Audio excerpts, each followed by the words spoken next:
மரபு கவிதைகள் எழுதுவதில் வல்லமை பெற்ற தமிழகத்தின் மிக சிறந்த தமிழ் கவிஞரும் எழுத்தாளருமான சுரதா அவர்களின் சரித்திரத்தை இன்றைய சான்றோர் சரித்திர நிகழ்ச்சியில் நினைவு கூறுவதில் பெருமையடைகின்றோம். சுரதா அவர்கள் 1921 ஆண்டு நவம்பர் மாதம் 23ஆம் தேதி பிறந்துள்ளார்.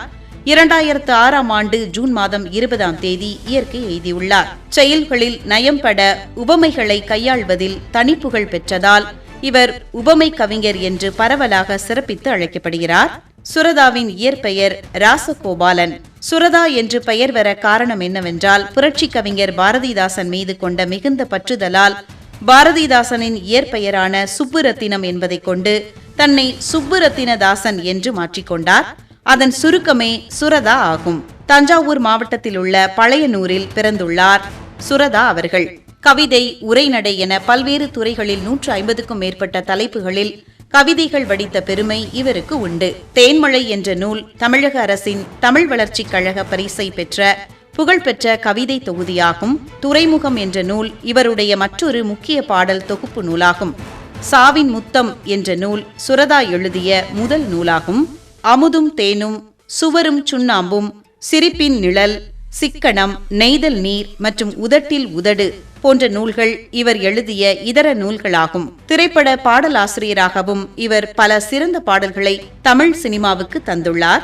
அமுதும் தேனும் எதற்கு நீ அருகினில் இருக்கையிலே, ஆடி அடங்கும் வாழ்க்கையடா, ஆரடி நிலமே சொந்தமடா போன்ற திரைப்பட பாடல்களை இவர் எழுதியுள்ளார். தமிழக அரசின் பாவேந்தர் பாரதிதாசன் விருது, கலைமாமணி விருது, தஞ்சாவூர் தமிழ் பல்கலைக்கழகத்தின் ராசராசன் விருது மற்றும் கேரள அரசின் குமரன் ஆசான் விருது ஆகியவற்றை வென்றுள்ளார் சுரதா அவர்கள்.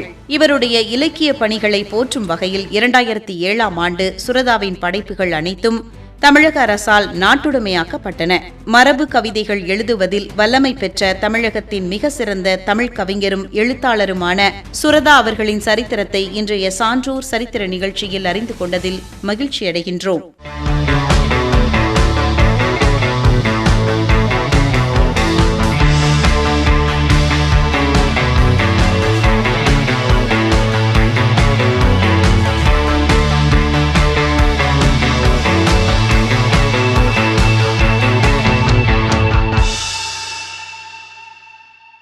தமிழகத்தைச் சேர்ந்த புகழ்பெற்ற கர்நாடக இசை வீணை வித்துவான் மற்றும் சிறந்த கலைஞரான ஆர். பிச்சுமணி ஐயர் அவர்களுடைய சரித்திரத்தை இன்றைய சான்றோர் சரித்திர நிகழ்ச்சியில் நினைவு கூர்வதில் பெருமையடைகின்றோம். பிச்சுமணி ஐயர் அவர்கள் 1920ஆம் ஆண்டு மே மாதம் 18ஆம் தேதி பிறந்துள்ளார்.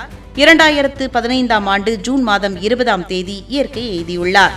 வீணை இசையில் பாரம்பரியமிக்க தஞ்சாவூர் பாணியை கையாள்வதில் மிக சிறந்து விளங்கினார் பிச்சுமணி ஐயர் அவர்கள். நாகப்பட்டினம் மாவட்டம் வேதாரண்யம் தாலுகாவில் உள்ள கத்திரிப்புலம் கிராமத்தில் ஒரு பாரம்பரிய இசை குடும்பத்தில் பிறந்துள்ளார். ராஜகோபால ஐயர் ஞானாம்பாள் தம்பதியருக்கு பிறந்துள்ளார்.